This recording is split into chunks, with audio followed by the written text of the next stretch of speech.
All right. Thank you very much, Ray. Thanks, Sue, also for the wonderful organization of this NewMR Festival, which is fabulous to be a part of. So thank you very much for having invited me as well.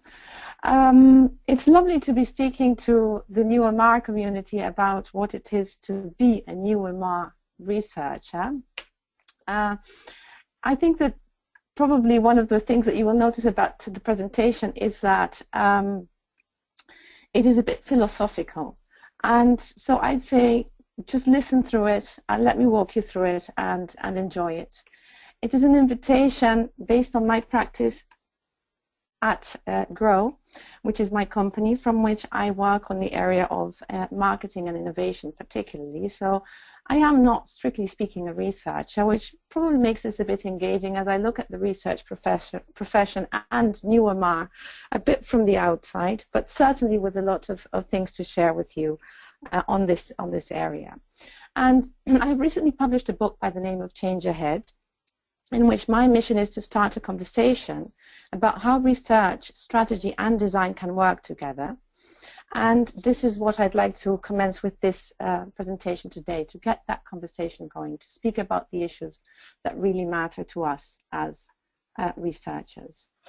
The paradigm of business has shifted, and it's moved away from the industrial model in which we had silos, departments, and division of labor as the norm, into a world in which literally anyone within organizations and outside of them, anyone who has a smartphone can make anything.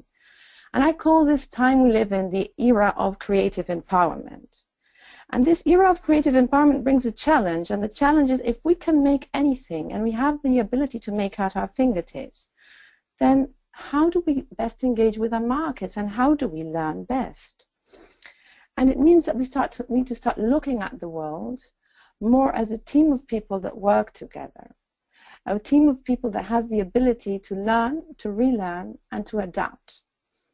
And that team includes people within the organization who are in different departments and functions, but it also includes everyone out there. And I would like you to think about this. We talk about company as something that has a charter and is, with that charter, part of a chamber of commerce, and it becomes a company of limited liability. Let's challenge this. Company is actually a group of people working together. And when people do that within and outside of the organization is when value is really being created, and not only created, it's being co-created, it's being co-shaped. And that requires that the different people participating of that bring what they are best at. Now, you'd say, well, no news here, you know. But the thing is that business for a very, very long time thought that everyone should bring what they were an expert at. And now they've started seeing that actually we need to be able to learn together. And that's where research comes in. Research and design, to me, both represent the learning capacity of organizations. The capacity of asking new questions, as in research, and the capacity to orchestrate the implementation of new ideas, as in design. And not just as silos or departments or pieces of a larger puzzle, but as real facilitators of change. And if we were to combine research and design and strategy within the context of business, what might that look like? Research, which is here to the left, traditionally delivers information, knowledge, understanding, even insight. But all of those terms are really static terms. Yeah?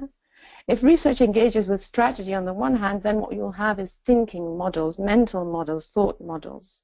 If it engages with design, it brings the context into the picture. But actually, neither of those is enough. We now have to go even further. We have to become sailors of complexity, not just by providing conclusions, as said, in the form of information, knowledge, what have you, but in really making those insights happen, in really activating those insights. And this has been on the agenda for a very long time. So if we're going to make NewMR happen, if we are going to represent NewMR, then we need to take the next step. The presentations we've just seen We're absolutely excellent in those terms. And what's on the agenda is that we have to embrace our subjectivity. We have to embrace the fact that we must interpret if we are going to help others do something with the information, the knowledge, and the insights that we collect. And that we have to sail that complexity alongside our partners in design and in strategy. This is an opportunity area. We shouldn't leave that lying on the table. And it brings us to the question of the essence of research, because research is too often seen as the art of providing answers. And that is the end result of great research, don't get me wrong. But the essence, the real essence of research is the art of questioning, of asking questions, of not taking anything for granted, using new questions to open new and unexplored domains, questions even that go beyond sort of the getting the answer. So once you get the answers, question even the answer in order to get to the deeper understanding as you keep adding questions. If what we do as researchers is provide answers, then any answer might do. And actually that may mean that just about anyone is a researcher, because I'll tell you something I am absolutely certain of. People out there are willing to give us tips, tricks, answers, and all kinds of information. Yeah, our role is to go into this quest for questions, and to be driven by curiosity, not for the need for certainty, because certainty looks for truth, and truth in the form that we used to know it no longer exists. You know, you've got a bunch of answers that will never give you the whole picture, because truth is pixelated and it keeps morphing continuously in a context of change. That means that we have to be able to interpret, and then when we're done interpreting, we have to be able to reinterpret because it's changed again. And we come from an industrial model in which all was well and we made an assumption and we could understand phenomena scientifically, but gone are those days. You know, like Asta just mentioned, she walked past the door of Hive and she said, hey, there's something happening here. That's a real researcher, daring to question, daring to find out, daring to follow her curiosity, knowing that there's more to be found out, more to be discovered.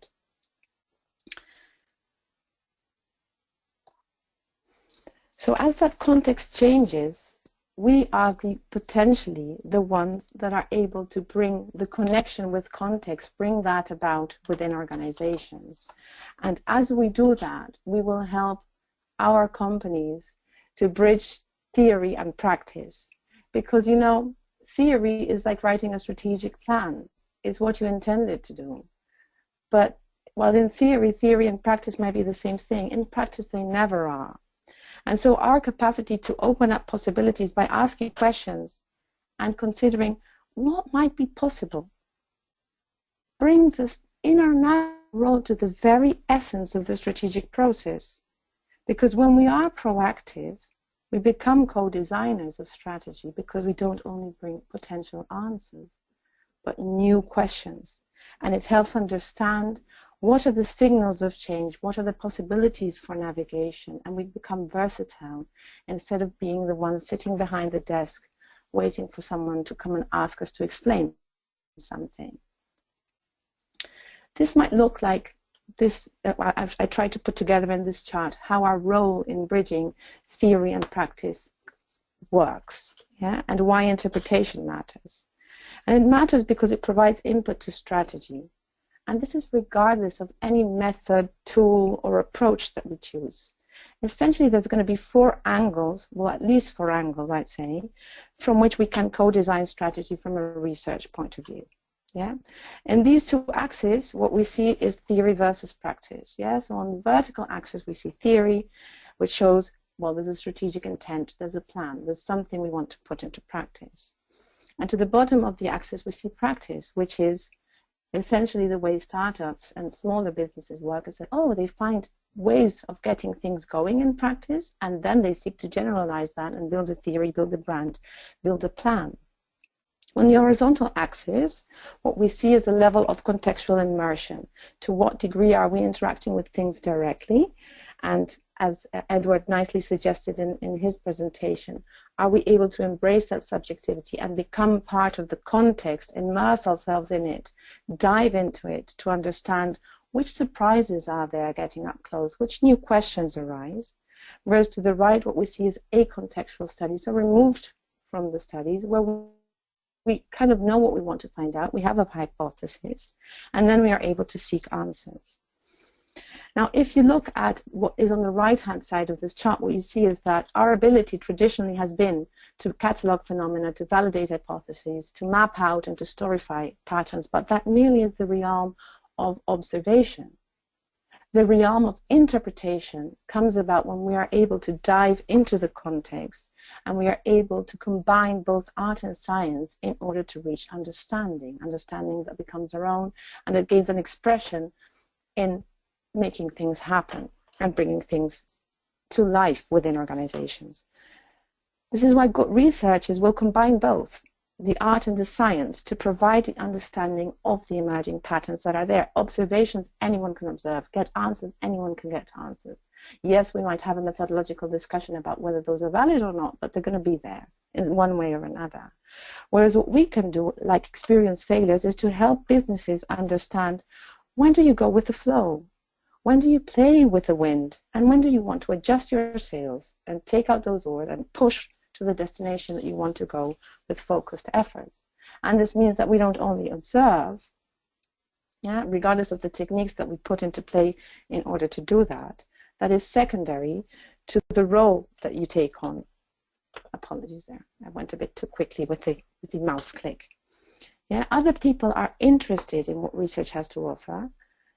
So it's not just what they see, the tip of the iceberg, but it's also about moving into the realm of interpretation, using different data sources in order to triangulate. On the one hand, have data, on the other hand, have immersive interactions, which may have an anthropological aspect, as we saw in the presentation of Happy Thinking People, which may have a joint effort in collecting, as we saw in the presentation of insights, but which ultimately lead to our natural role of analyzing the information, gaining understanding, and then the key step of interpreting what to do.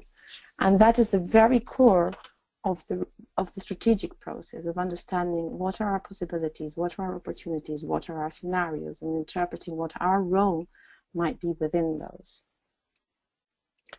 So if I were to define research from a perspective of how strategy would love to see research, it is a practice in understanding, in curiosity and discovery. And this last bit is possibly the most important one.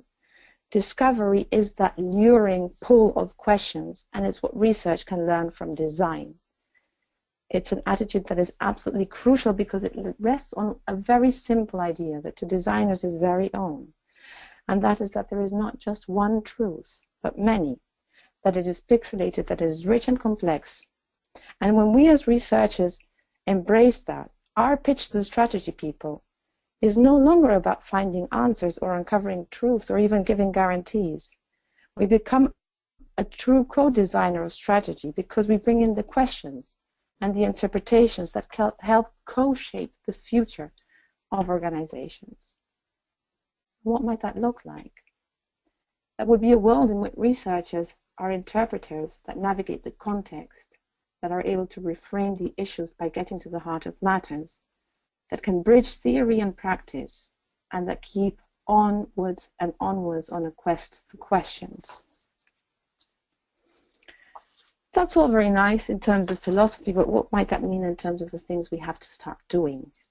Yeah, because we have to walk around talk and come out from behind our desks if we want to go shoulder on shoulder with strategy, if we want that seat we've been trying to claim at the strategy table.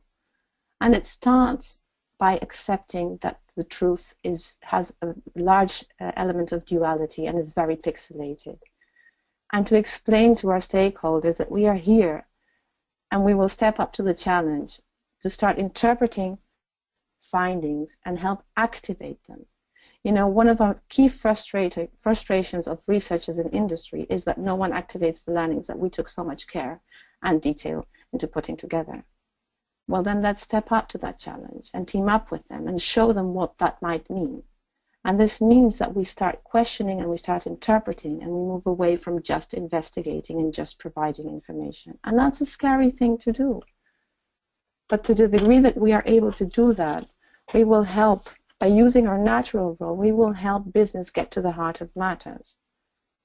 Because co-design, at the end of the day, is a team effort, and research has a team role to play, and through that role, something key to offer.